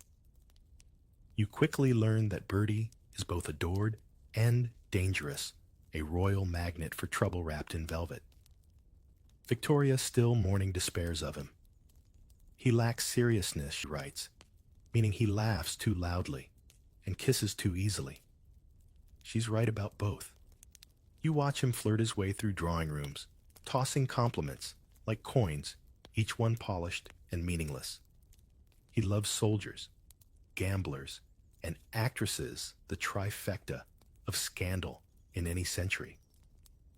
One particular evening, he hosts a private gathering at Sandringham, his country estate. You're there as part of the serving staff. The air smells of champagne and mischief. The laughter too quick, the candles too bright. There's music, dancing, and a guest list that would make the Queen faint: theater stars, aristocrats, a few men whose titles seem suspiciously invented. You move quietly through the room, hearing snippets of gossip, secret debts, flirtations disguised as politics, and jokes about the Queen's endless mourning. Then comes the scandal that makes even the footmen go pale. A certain Lady Harriet Mordaunt is discovered to have named the prince himself in her divorce trial. The implication? Adultery. The trial becomes front-page sensation, the first true royal sex scandal of the modern press. Victoria is livid. Bertie insists on his innocence, of course, but you can feel the frost spreading through Buckingham like a slow winter. The Queen writes, "I cannot bear to look upon him." You watch how the court divides. Some whisper that Bertie's antics might destroy the monarchy. Others argue he's the very image of modern Britain, youthful, restless, willing to break rules. The public oddly loves him more for it. They see in him what they secretly envy: freedom from the suffocating moral corset his mother stitched around the empire. Still, the scandals don't stop. There's the infamous Tranby Croft affair, where the prince's circle is caught cheating at cards. There's a duel involving one of his friends, a mysterious Parisian dancer, and too much champagne. The Queen despairs, but you sense that Bertie enjoys his role as the family's black sheep. Better to be talked about, he once says, than forgotten. Yet beneath the laughter and luxury lies danger. Britain's newspapers are getting bolder. Journalists sniff around royal gossip like foxes around a chicken coop. One headline calls him the Prince of Pleasure. Another hints that the monarchy itself might be losing its moral authority. You realize the empire's greatest threat isn't rebellion, it's ridicule. Bertie, however, remains strangely unfazed. He loves horses, hunting, and the theater. You once catch him backstage congratulating an actress with a kiss that lingers just a second too long. The courtiers pretend not to see, but the stagehands do, and stagehands talk. Within days, half of London knows. The irony is sharp. The same era that worships Victorian morality is secretly obsessed with its own sinners. People devour gossip about the prince's escapades the way they read serialized novels, shocked, delighted, judgmental, and jealous all at once. The more he misbehaves, the more human he seems. And perhaps that's the secret of his popularity. He sins the way his subjects wish they could. Meanwhile, Victoria retreats further into her sanctum, drowning in letters of reprimand and prayer. She blames herself, then blames society, then finally blames the age itself. The world grows coarse, she writes, and I too old to refine it. You can almost feel her loneliness pressing against the palace walls. Her empire stretches across oceans, yet she cannot reach her own sun. And you, watching from the sidelines, start to see history bending. The Victorian era, so proud of its restraint, is cracking open. The future will not wear black crape or bow its head. It will laugh, gamble, flirt, and forget. One night you deliver a sealed letter to Bertie. He opens it, reads, then sighs a sound halfway between guilt and exhaustion. Mother wants me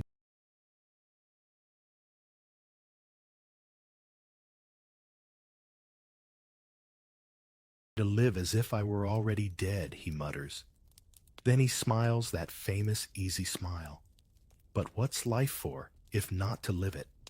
As he walks away, his laughter echoing down the corridor, you realize that the Queen's carefully built kingdom of discipline has met its perfect opponent, not a rival monarch, not a rebellion, but her own heir. History has a cruel sense of humor. It gives with one hand and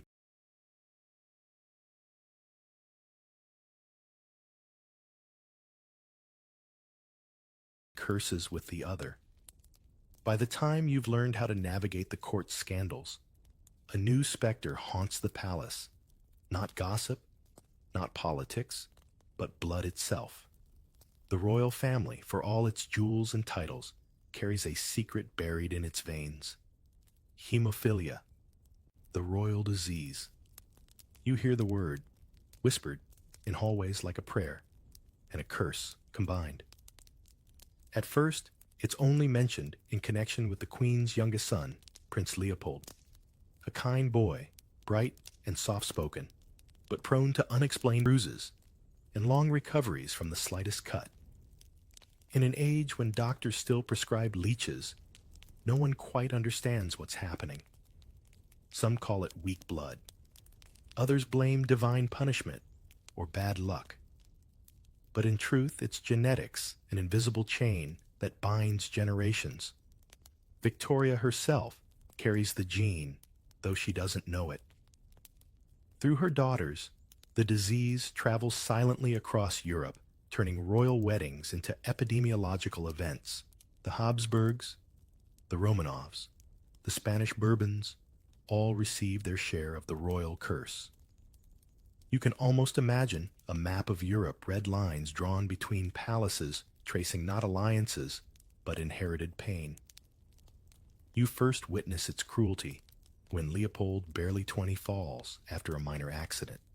The bleeding won't stop. Servants rush, physicians whisper, and you stand helplessly at the doorway, watching life drain faster than medicine can replace it. The Queen is devastated. She writes in her journal, "My dear boy, my poor darling boy." It's one of the few moments you've seen her faith falter. But grief doesn't stop her from arranging more marriages. After all, an empire needs connections. Her daughters marry into every crown available, spreading British blood and British disease across the continent. Europe's grandmother, the newspapers call her, unaware that some of those grandchildren will inherit more than her jawline. You hear rumors of a sickly Tsarevich in Russia, the son of her granddaughter, Alexandra, and Tsar Nicholas II. They say he bleeds for days from the smallest injury, They say his suffering changes the course of history, pulling a mystic named Rasputin into the royal circle and unraveling a dynasty. You realize that what began in Victoria's nursery may one day topple empires. Isn't it strange how history hides its biggest revolutions inside the smallest cells? In London, the Queen consults physicians, priests, and her own conscience. She prays fasts and writes of divine trials. The Lord gives, and the Lord takes away, she quotes. Yet deep down, you can sense her torment. For all her control over her court, her ministers, and her empire, she cannot command her own blood.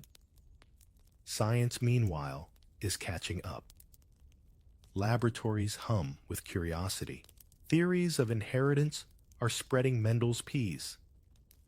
Darwin's finches whispers of invisible laws governing who becomes strong and who becomes fragile. You find it ironic. Victoria's era gave birth to the concept of evolution, yet her family stands as its most ironic proof that nature plays favorites. At the palace, you start noticing how cautious the royal nurses become. Every playtime is supervised, every tumble a potential crisis. The boys wear padded jackets, even indoors. Once you overhear a doctor remark, "The prince must live gently." You can't help but think, what kind of life is that for someone born to rule? The Queen continues to project strength to the public, but privately, she becomes increasingly preoccupied with health.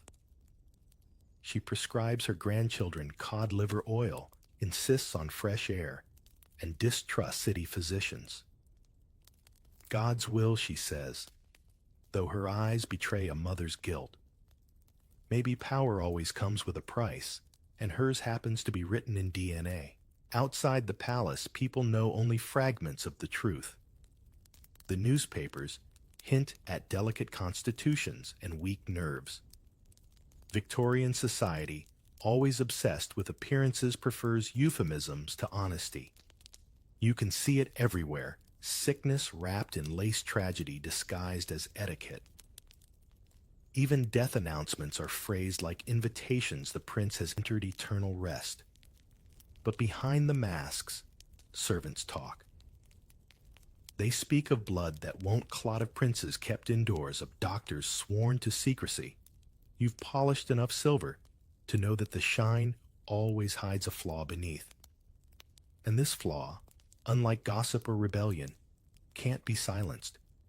It's hereditary, eternal. Years later, when Victoria grows older, she begins to see the full reach of her legacy. Her sons and daughters rule half of Europe, yet she writes, "I have given them both crowns and crosses." She doesn't mean religion. She means the invisible burden that will haunt her descendants long after her own funeral bells fade. One fog-draped evening, as you walk past the Queen's study, you see her bent over a letter, perhaps to one of her daughters in Germany, or her granddaughter in Russia. The candlelight flickers across her face, aged but resolute. For a moment you realize she understands her empire better than anyone else ever will. It's not the colonies, or the railways, or even the armies that define it. It's the fragile thread of blood that binds it all together, ready to snap at any moment. You learn the weight of an empire by lifting its souvenirs. The wooden crates arrive with tidy labels: India, Ireland, Africa, and the polite smell of camphor. Inside, there is nothing polite at all. Silk that crackles like lightning. Ivory that feels cold even in warm hands. Jewels that turn everyone, even the pious, into quiet accountants. You help unfasten a velvet-wrapped stone the size of a small egg, and the room goes silent in that particular way money makes people religious. Someone whispers, "Koh-i-Noor." You don't need the translation. Mountain of Light explains itself. The journey that brought it here reads like a ledger entry disguised as a fairy tale. After the Anglo-Sikh Wars, In the Treaty of Lahore in 1849, the diamond is seated, which is the daintiest verb for a child Maharaja's signature under military shadow.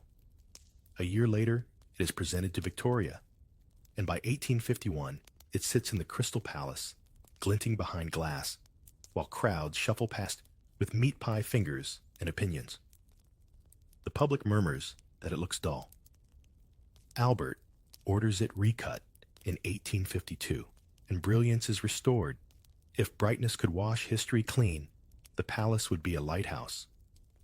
You pin the case card straight and try not to think about who watched this same stone leave their land under a different sky. In the ballroom, trophies make excellent conversation. A nabob's sword here, a lacquered casket there, a shawl that took 2 winters of someone's life to weave. Courtiers admire, measure, compare. How marvelous the workmanship, they say, as if craftsmanship were a plant watered best by conquest. You notice how easily the word gift slips into tongues that prefer not to pronounce seizure. Have you ever seen a living room shelf where every trinket has a story no one actually wants to tell? The palace is that shelf, just taller. Messages arrive that do not sparkle. In 1857, the bags bulge with dispatches stamped Delhi and Kanpur ink pressed deep by trembling clerks. The words chosen in Whitehall are tidy mutiny, disturbance, pacification. In the servants' hall, the synonyms are messier, and in the officers' letters smuggled home, they are messier still. You carry notes to ministers, while the Queen's face hardens into porcelain resolve. Lord Canning Clemency. Canning, to some with a sneer, writes about restraint. Others call for the opposite. On the night the news from Lucknow turns the palace, chandeliers burn late because strategy prefers good lighting. When the empire wishes to feel virtuous, it holds a fair. Albert's great exhibition becomes a catalogue of empire with tasteful captions, cashmere, jute, indigo tea. Machines thrum, flags ripple, and visitors leave, convinced that Providence now takes the train to work. You help adjust a placard that praises the benefits of British guidance, and you think of the indigo stains you once saw on a planter's hands, blue like bruises. The orchestra plays. No one claps on the offbeat. Victoria's titles multiply like ivy.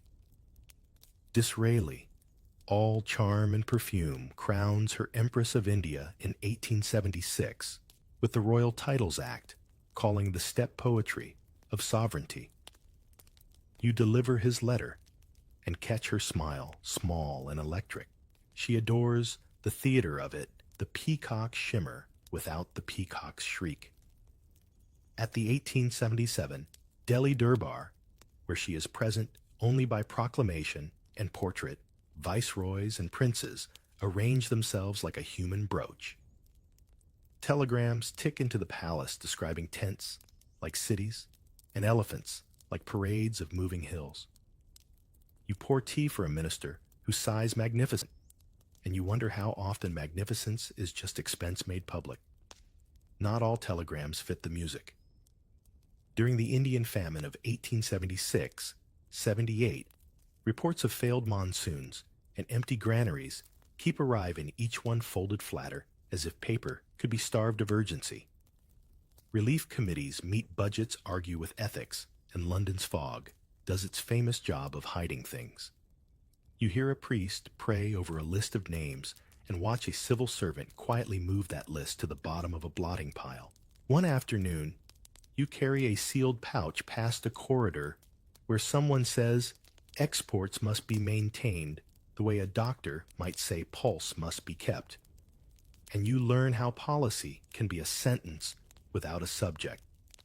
Ireland writes to the palace too earlier in the reign during the Great Famine of the 1840s.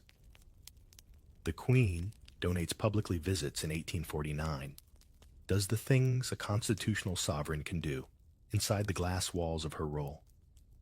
In Kensington prints, she is shown as comforter-in-chief, and the engravings sell well. You stand behind a photographer's tripod years later, lining up a Jubilee portrait, and wonder how hunger ever fits into a frame. Crates keep arriving, even as the century darkens. In 1897, after a punitive expedition, whose adjectives do heavy lifting bronzes from Benin, begin their long detour into British glass cases. The labels say, acquired, which is grammar doing acrobatics without a safety net. You hold one plaque a courtier, frozen in metal, with a posture almost familiar, and you feel the unnerving sensation that art sometimes looks back.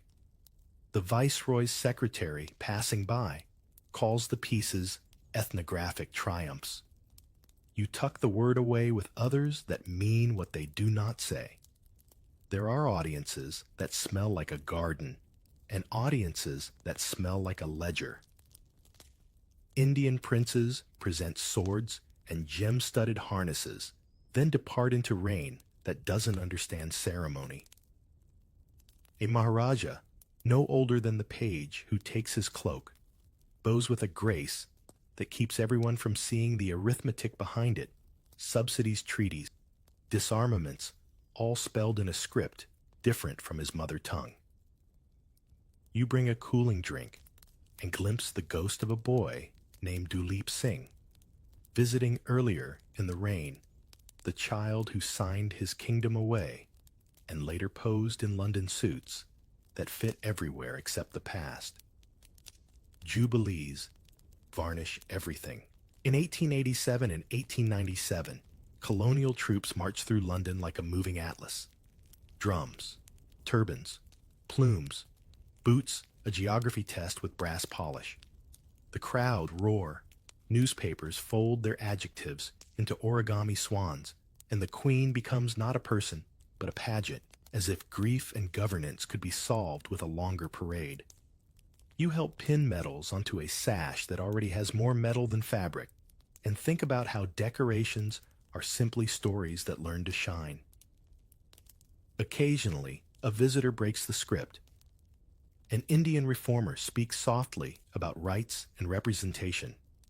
A missionary mentions schools that teach English but forget hunger.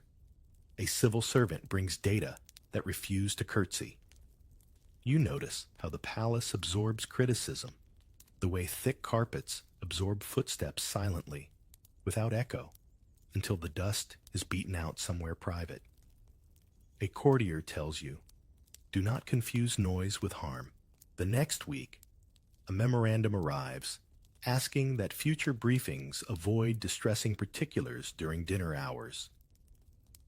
At night, when the corridors empty and the trophies sit with their labels like name tags at a party, where no one knows anyone, you walk past the Koh-i-Noor's case and watch its facets catch a lamp's small flame. It is very beautiful. It is also a biography written by other people. You wonder whether objects feel the rooms they occupy, whether glass cases have memories, whether a jewel can be tired of being proof. Somewhere beyond the railings, ships scrape the Thames, warehouses breathe grain and salt, and clerks tally numbers that will be read by men who never see the faces attached to them. The empire works as designed wealth moves toward light sorrow, toward the margins, and the palace sleeps under a quilt of imported silk, while the city dreams in coal. You set the last velvet rope straight and let the darkness finish the rest of the dusting. If you could bottle the smell of Victorian medicine, it would probably be equal parts ether roses and wishful thinking. You begin to notice that everyone at court, from duchess to doorman, has their own remedy. Laudanum for nerves, tincture of opium for coughs, coca wine for melancholy. Even the queen keeps her own little cabinet of tonics cordials, the apothecary calls them, though they could tranquilize a horse. Doctors come and go through the palace like bees through a garden, each buzzing a different theory. Some swear by bloodletting, others by baths so cold they could stop gossip mid-sentence. The royal physician, Sir James Clark, prescribes rest, fresh air, and the minimum of excitement. You can't help thinking that's rather rich advice for a woman running an empire.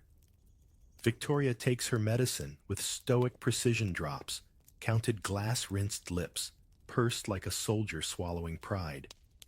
But the tonics aren't just for her. The palace runs on stimulants. Courtiers sip sherry for the circulation. Ladies nibble arsenic wafers for the complexion. Even the maids chew peppermint leaves, laced with alcohol, before long receptions. Everyone's health is a small performance, and medicine is the prop that keeps the show going. You once overhear a visiting American remark, "This whole country's half asleep and half drunk, and they call it refinement." He isn't wrong. Pain is rarely spoken of directly. It's hidden beneath phrases like a touch of the vapors or a faint indisposition. You once find a note from a lady-in-waiting explaining her absence. Laudanum took its hold. I fear I am too serene for duty. You imagine a world where serenity itself can be overdosed. Have you ever seen a smile that looks suspiciously like numbness?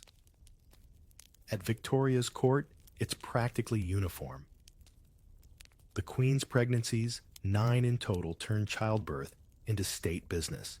Each labor announced each recovery, observed by ministers who discuss her womb as if it were a railway schedule.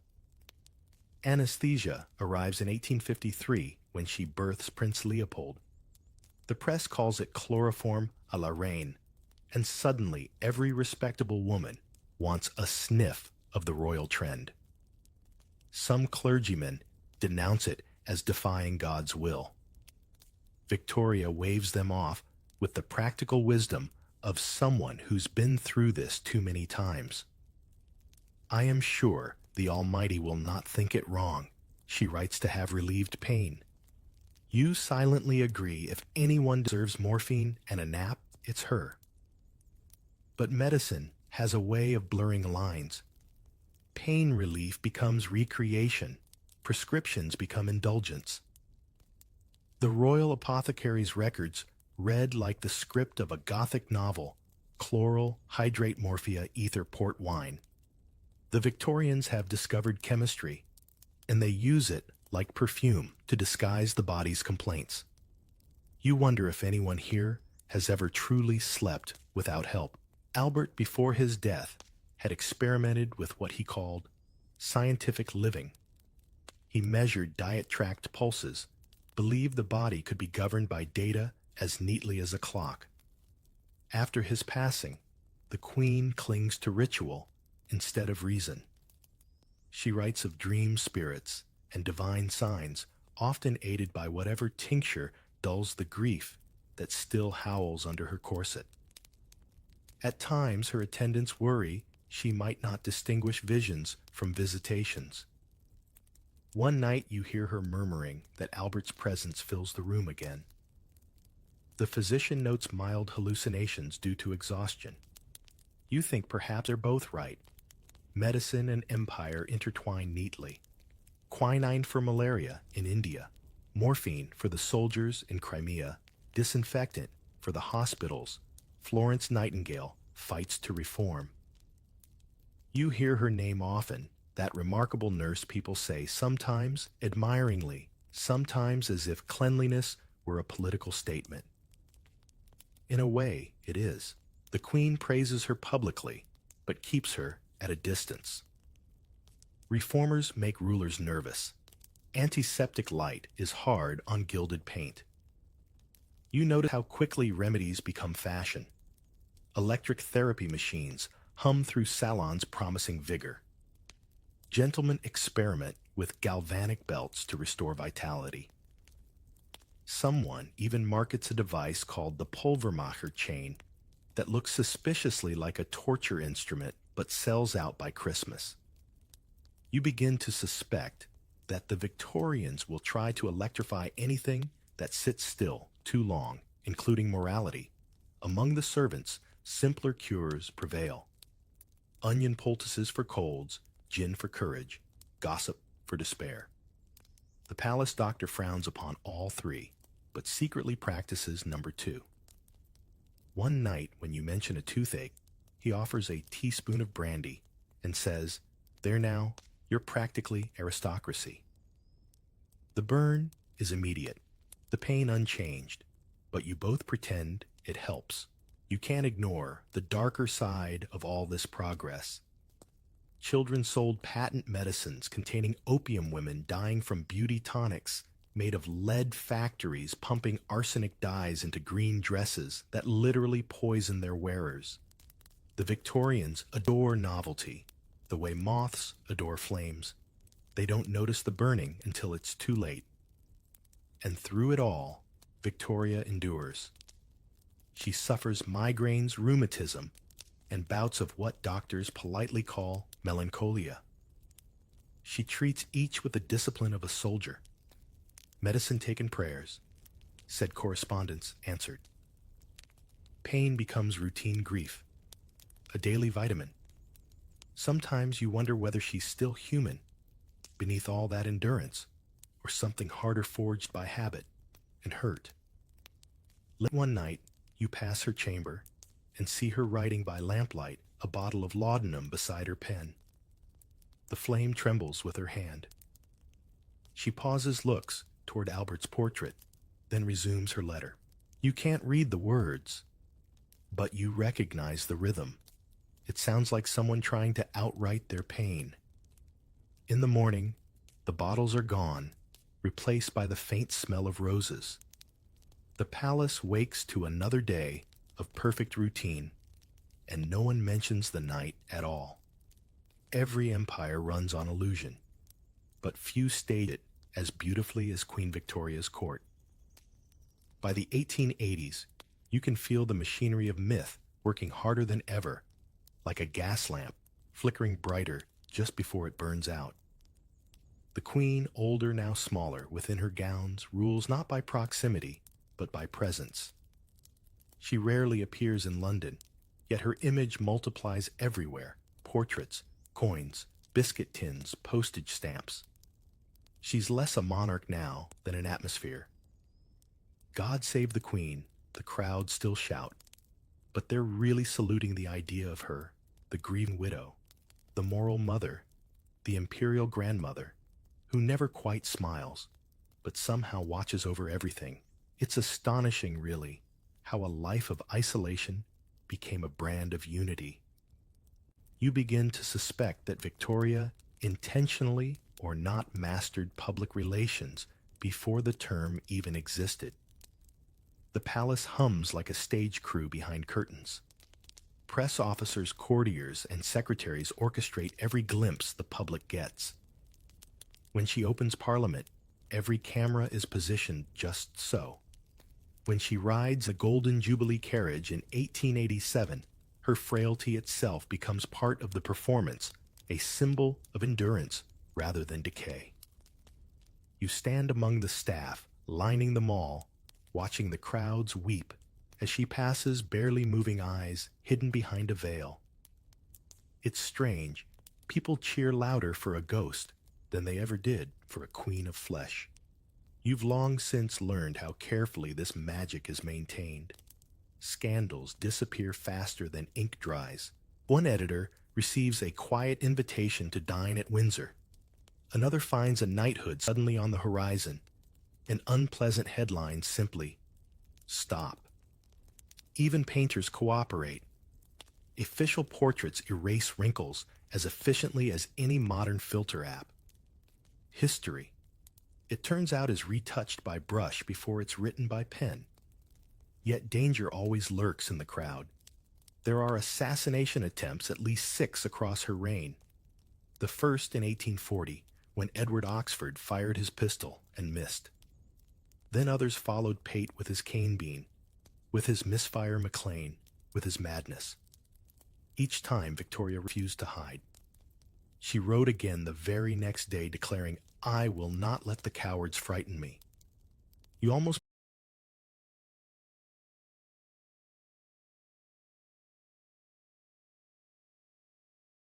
believe her bravery isn't rehearsed but instinctive, born of defiance and stubborn pride. Still, after each attempt, security tightens, and you feel the invisible bars grow thicker around her life. By the 1890s, the palace is half fortress, half theater. Every entrance, guarded every visitor, vetted every letter steamed open before it ever reaches her hands. When you walk through the courtyard at night, you hear the clatter of soldiers drilling beneath windows that glow with lamplight and loneliness. The queen rarely sleeps without a guard posted within earshot.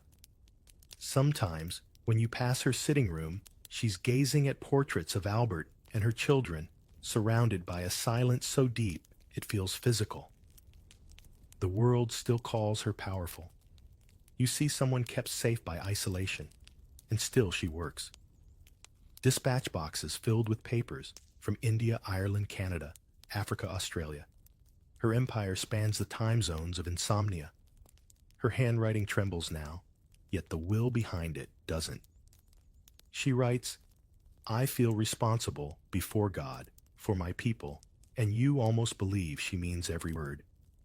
But responsibility and reality seldom share the same desk. Reports of famine, rebellion, and poverty lie buried beneath ribbons of red tape and the scent of sealing wax. You've delivered enough memoranda to know that empire always looks cleanest before it's opened. Her later years bring both triumph and parody. Jubilee parades wind through streets, choked with banners, proclaiming "Long live the Queen," and you can hear street vendors selling commemorative mugs beside beggars, holding out hands for coins with her face on them. It's a surreal balance, glory and hunger sharing the same air. Yet the illusion holds because the empire needs it to. Hope always travels better when wrapped in pageantry. One fog-soaked evening, you accompany an official photographer setting up for yet another portrait session at Osborne House. The Queen is seated near a window, the Isle of White mist making her look half carved from it. She asks for one less light. "Too bright," she murmurs. "We mustn't frighten the years away." The camera clicks, capturing that timeless half-smile, the expression that built a century of stability on grief and stubbornness. When the glass plate develops, you can see both Victoria and the shadow of the empire behind her, fading, but still magnificent. You start to realize that the monarchy itself has become a mirror people see in it whatever comforts them. To the rich, it's proof of order. To the poor, proof that someone eternal still watches over chaos. But mirrors, always lie a little. The Queen herself once said, "We are not amused." You wonder if that phrase, repeated endlessly, was not boredom, but confession. Maybe she saw too much of the performance to enjoy it anymore. As the century wanes, the world begins to shift beneath the marble floors. Automobiles rattle through London streets. Wireless experiments whisper across the Atlantic. The colonies simmer. The old certainties, the moral codes, the divine right, even the empire's invincibility start to feel as fragile as the Queen's trembling hand. And yet, every morning, the palace bells still ring for breakfast, as they always have. Routine outlives revelation. When she finally dies in 1901, the news spreads like a weather report. The age itself has ended. The servants stand silent. The streets fill with black. Across the world, cannons fire in mourning. You stand by the palace gates, watching the carriages depart, each bearing someone who owes their fortune or their ruin to that small woman who once scolded maids for folding handkerchiefs incorrectly. As night falls, you wander back through the empty corridors of Buckingham. The air smells faintly of polish and lilies.